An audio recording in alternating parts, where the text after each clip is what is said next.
주님께서 여러분과 함께 요한이 전한 거룩한 복음입니다. 13장 1절에서 15절까지입니다. 파스카 축제가 시작되기 전 예수님께서는 이 세상에서 아버지께로 건너가실 때가 온 것을 아셨다. 그분께서는 이 세상에서 사랑하신 당신의 사람들을 끝까지 사랑하셨다. 만천때의 일이다. 악마가 이미 시몬 이스가리옷의 아들 유다의 마음속에 예수님을 팔아넘길 생각을 불어넣었다. 예수님께서는 아버지께서 모든 것을 당신 손에 내주셨다는 것을, 또 당신이 하느님에게서 나왔다가 하느님께 돌아간다는 것을 아시고 식탁에서 일어나시어 겉옷을 벗으시고 수건을 들어 허리에 두르셨다. 그리고 대야에 물을 부어 제자들의 발을 씻어주시고 허리에 두르신 수건으로 닦기 시작하셨다. 그렇게 하여 예수님께서 시몬 베드로에게 이르시자 베드로가 주님께서 제 발을 씻으시렵니까? 하고 말하였다. 예수님께서는 내가 하는 이 일을 네가 지금은 알지 못하지만 나중에는 깨닫게 될 것이다 하고 대답하셨다. 그래도 베드로가 예수님께 제 발은 절대로 씻지 못하십니다 하니 예수님께서 그에게 대답하셨다. 내가 너를 씻어주지 않으면 너는 나와 함께 아무런 몫도 나누어 받지 못한다. 그러자 시몬 베드로가 예수님께 말하였다. 주님, 제 발만 아니라 손과 머리도 씻어 주십시오. 예수님께서 그에게 말씀하셨다. 목욕을 하니는 온몸이 깨끗하니 발만 씻으면 된다. 너희는 깨끗하다. 그러나 다 그렇지는 않다. 예수님께서는 이미 당신을 팔아넘길 자를 알고 계셨다.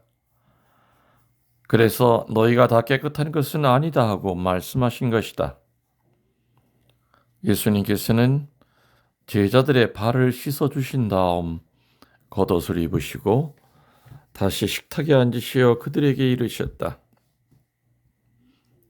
내가 너희에게 한 이 일을 깨닫겠느냐? 너희가 나를 스승님 또 주님 하고 부르는데 그렇게 하는 것이 옳다. 나는 사실 그러하다. 주님이며 스승인 내가 너희의 발을 씻었으면 너희도 서로 발을 씻어주어야 한다. 내가 너희에게 한 것처럼 너희도 하라고 내가 본을 보여준 것이다. 주님의 말씀입니다. 전미수님, 주님의 이름으로 평화를 빕니다. 오늘 성주간 목요일입니다. 오늘 저녁에 여러분들 가서 미사, 성주간 목요일 미사 봉헌하시겠지요. 저는 혼자 여기 있다 보니까 글쎄요. 그전에는 교우들 발도 씻어주고 그랬는데 그냥 내가 내 발이나 씻어야지 다른 사람 씻어줄 사람 발이 없습니다. 오늘 성주간 독서와 복음을 묵상을 좀 해보겠습니다. 첫 번째 독서인 출애굽기 12장 1절에서 8절 그리고 11절에서 14절을 보면은 야훼 하느님은 이스라엘 백성을 에집트 노예 생활에서 구출하시기 전에 10가지 재앙을 선포하셨죠. 그리고 그 마지막 재앙이 뭐였습니까? 에집트 땅의 모든 사람들과 짐승들의 마지를 다 죽게 하는 재앙이었습니다. 무서운 재앙이었죠. 그 재앙을 실현하시는 날 밤에 하느님께서는 이스라엘 백성들을 그 죽음에서부터 구하시기 위해서 어떻게 하라고 그랬습니까? 양을 잡아서 그 피를 받아 그것을 먹을 집의 좌우 문설주와 문 상인방에 바르라고 했습니다. 그리고 그날 밤에 고기를 불에 구워 누룩 없는 빵과 쓴 나물을 곁들여 먹도록 하라고 가르쳤죠. 그러면은 그 양의 피가 묻어 있는 그 집은 죽음의 사자가 그냥 지나간다. 패스오버라고 그러죠. 걸으며 지나가다라는 이 패스오버에서 파스카라고 하는 말이 나온 겁니다. 죽음의 재앙이 건너뛴다고 하는 이 과월의 희생, 이를 영원한 법으로 삼아 대축일로 지내라고 오늘 얘기하고 있습니다. 이렇게 해서 이스라엘 백성들은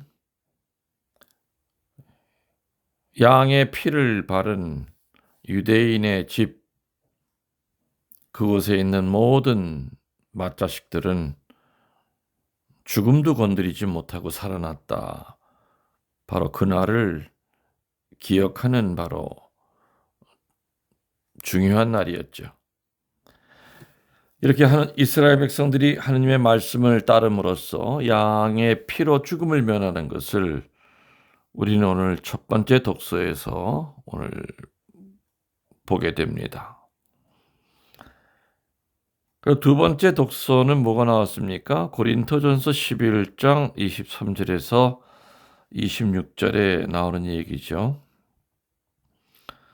사도 바오로가 고린토 신자들에게 예수님께서 체험 만찬 때 행하신 성체 성혈의 의미와 그 의식을 우리가 행해야 한다는 것을 바오로가 강조하고 있습니다. 누룩이 들어있지 않는 밀떡과 포도주가 그리스도의 몸과 피로 축성이 되는 이 신비. 근데 사실은 사도 바오로는 예수님께서 제자들과 함께 체험 만찬을 하실 때 그 자리에 있었습니까? 없었습니까? 그 자리에 있지도 않았던 사람입니다. 그래서 오늘 독서에서 볼 수 있듯이 바오로는 자기 입장을 밝히기를 뭐라 그럽니까? 내가 여러분에게 전해준 것은 주님께로부터 받은 것입니다 하면서 오늘 우리가 미사 중에 받아 모시는 성체 성혈의 의미를 일러주고 있습니다.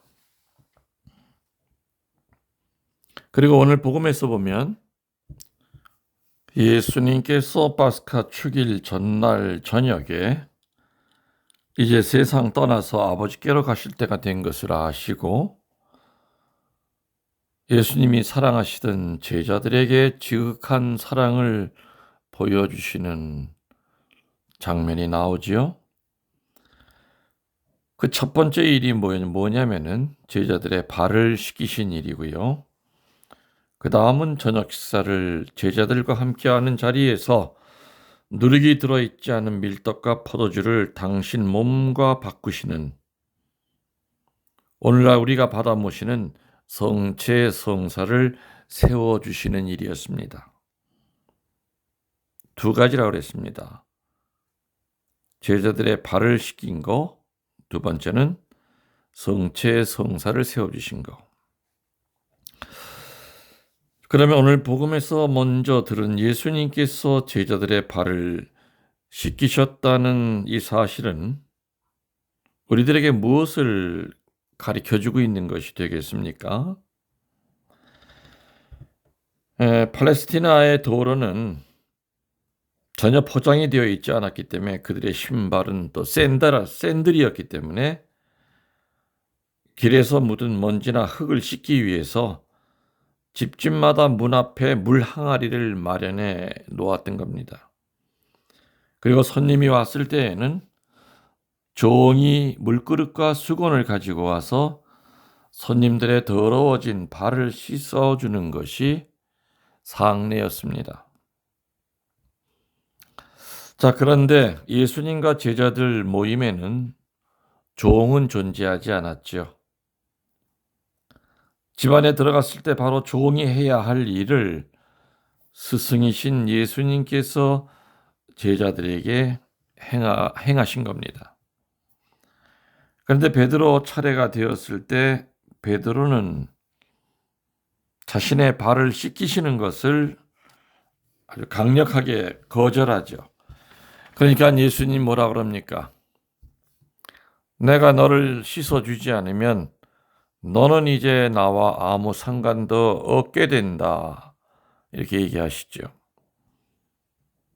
이 말씀은 네가 나에게 씻기우지 아니하면 나와는 아무런 인연이 없게 된다는 말씀이요. 베드로야, 너는 나에게 이런 일을 받지 않고 시키지 않을 만큼 거룩하고 훌륭하다는 말이냐? 만일 네가 안 씻고 말면 너는 모든 것을 잃을 것이다. 이렇게 얘기하시는 것이었습니다. 예수님께서 이렇게 말씀하시니까 베드로는 뭐라 그럽니까? 발뿐 아니라 손과 머리까지도 씻겨달라고 간청하지요. 참 순진합니다, 베드로는. 그러나 예수님은 뭐라 그러십니까? 목욕한 사람은 온몸이 깨끗하기 때문에 발만 씻으면 그만이다 하고 얘기하시죠. 발밖에 씻을 필요가 없다고 하시는 말씀은 그들의 풍속에서 보면은 잔치에 갈 때는 가기 전에 의례의 목욕을 하는 것이 습관이었습니다. 그래서 초대하는 사람의 집에 갔을 때는 온몸은 이미 씻고 왔기 때문에 발만 씻으면 되었다. 바로 그런 뜻이었죠. 예수님은 제자들의 발을 씻기신 다음에 말씀하시지요. 내가 왜 너희의 발을 씻어 주었는지 알겠느냐? 너희는 나를 스승 또는 주라고 부른다. 그러나 그것은 사실이니 그렇게 부르는 게 옳다. 그런데 스승이며 주인인 내가 너희의 발을 씻어 주었으니 너희도 서로 발을 씻어 주어야 한다. 바로 이런 의미의 발 씻기음이었습니다. 그렇다면 예수님의 이러한 행위는 우리에게 무엇을 생각하게 합니까? 여러분들 사시면서 섬김을 받을 때가 마음이 편안합니까? 아니면 누구를 섬길 때가 편안합니까? 다른 말로 다른 사람에게 봉사 받을 때가 마음이 편안합니까? 아니면 누구를 봉사할 때, 누구를 위해서 봉사할 때가 더 마음이 편합니까? 예수님은 분명히 얘기하시죠. 세상에서 위대한 것은 섬김을 받는 것이 아니라 능력이 있으면서도 오히려 다른 사람을 섬기는 것이 더 위대하다는 것이지요. 예수님의 이러한 모습 안에 우리가 배워 행해야 할 참된 자세가 들어 있습니다.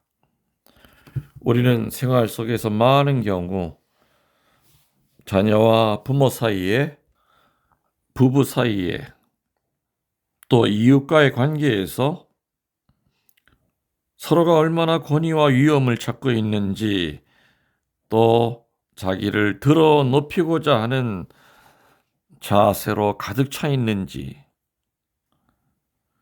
자기 자신을 낮추기를 얼마나 꺼려 했는지 우리 모두 예수님 앞에 부끄러워하면서 반성을 해야 될 겁니다. 인생의 많은 부분에 있어서 남보다 우위에 서고 싶어하는 욕구나 남에게 예속되고 싶지 않다는 사고방식은 사물과 삶의 질서를 파괴하는 행위로 나타나기가 쉽습니다. 오늘 복음에서 예수님께서 제자들의 발을 씻기셨다고 하시는 사실을 생각할 때 우리는 마음속 깊이 놀라지 않을 수가 없습니다. 예수님의 이러한 모습을 통해서 그분의 마음 자세가 어떠한지를 알 수 있을 겁니다. 여러분들 사시면서 꼭 눈에 보이는 이런 발이 아니라 아무튼 누구를 섬겨보신 적, 누구를 위하여 사심없이 봉사해 보신 적 많이 있으십니까?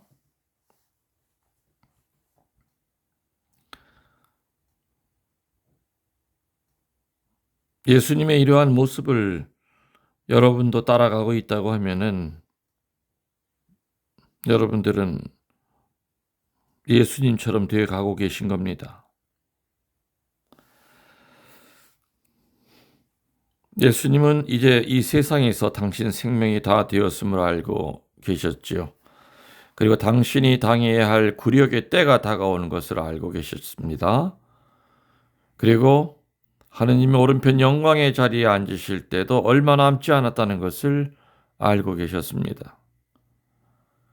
그러한 권세와 영광이 당신의 것이라는 것을 알고 계시면서도 예수님께서는 제자들의 발을 씻김으로써 사랑이 가득 찬 겸손의 극치를 우리들에게 보이고 계신 겁니다. 흔히 말이죠. 저명한 사람들, 권세 있는 자리에 있는 사람들은 그런 자리에 있기 때문에 너무나 훌륭하기 때문에 비천한 일을 할 수도 할 필요도 없다고 얘기합니다. 또 그래야만 위신이 선다고 생각하는 경우도 허다합니다. 그러나 예수님에게서 그러한 모습을 찾아볼 수가 없고 예수님은 그러하시지도 않았다는 것을 우리는 기억해야 될 겁니다.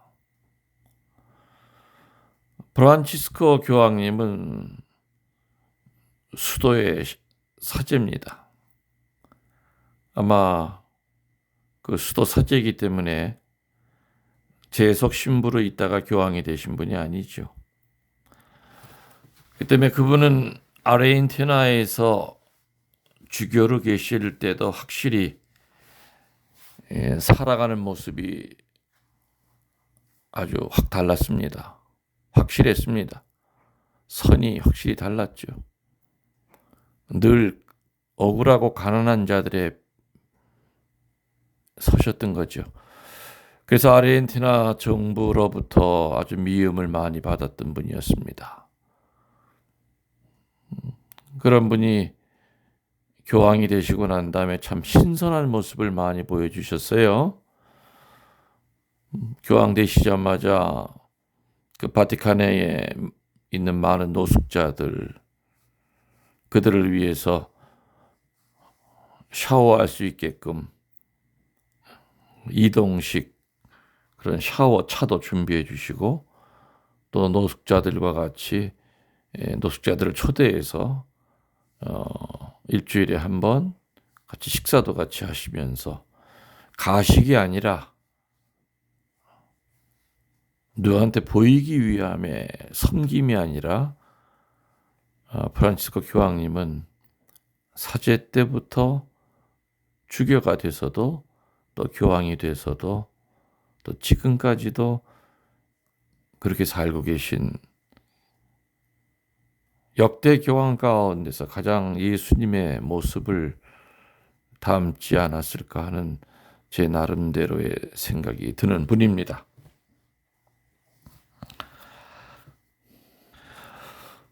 예수님은 당연히 본인이 누구인지를 정확히 알고 계셨습니다. 당신 자신이 세상 만물의 주인임을 알고 계셨고요. 그러한 능력을 기적과 말씀을 통해서도 드러내셨죠. 그런데도 예수님은 수건을 허리에 두르시고 제자들의 발을 씻겨주신 겁니다. 예수님께서는 자신이 하느님께로부터 왔다가 이제 하느님께로 돌아가실 것을 알고 계셨습니다. 그렇기 때문에 당신을 붙잡아갈 자를 비롯해서 당신에게 고통과 창피, 죽음을 가할 사람들을 경멸하거나 외면하거나 체면을 유지하는 행동을 하셔도 좋았을 것 같습니다. 그렇지만 예수님은 그런 행동을 하시지 않았습니다. 예수님께서는 하느님께로 가장 가까이 가고 계시는 그 순간에도 바로 인간을 섬기는 깊은 봉사와 겸손의 한계선까지 내려가시는 태도를 철저하게 보여주셨던 겁니다. 예수님의 이러한 모습에서 저는 한 가지 놀라운 묵상을 이렇게 하게 됐습니다. 그게 뭐냐면은 예수님이 하느님께 가까이 가면 갈수록 예수님은 인간을 더 가까이 하셨다는 사실입니다. 예수님의 자세에서 볼 수 있듯이 우리가 하느님께 가까이 간다고 하는 것은 우리들 자신을 사람들로부터 멀리 할 때가 아니라 괴로움을 겪는 사람을 더 가까이 할 때라는 겁니다. 이해가 되시겠습니까? 우리는 오늘 성목요일 예절에 참여하면서 예수님께서 제자들에게 보이시고 우리에게 서로 행하라 하신 겸손한 봉사의 자세를 지니기로 다짐하도록 합시다. 그리고 성체 성사를 세우신 이 거룩한 밤에 제대에서부터 시작하여 천상 식탁에 앉을 때까지 당신의 말씀과 생명으로 우리 모두를 지켜주시고 이끌어 주시기를 또한 간절히 기도합시다. 여러분들, 영혼의 영혼을 더하여 사랑합니다. 전능하신 천주 성부와 성자와 성령께서는 이 말씀을 듣는 모든 이들에게 강복하소서. 아멘.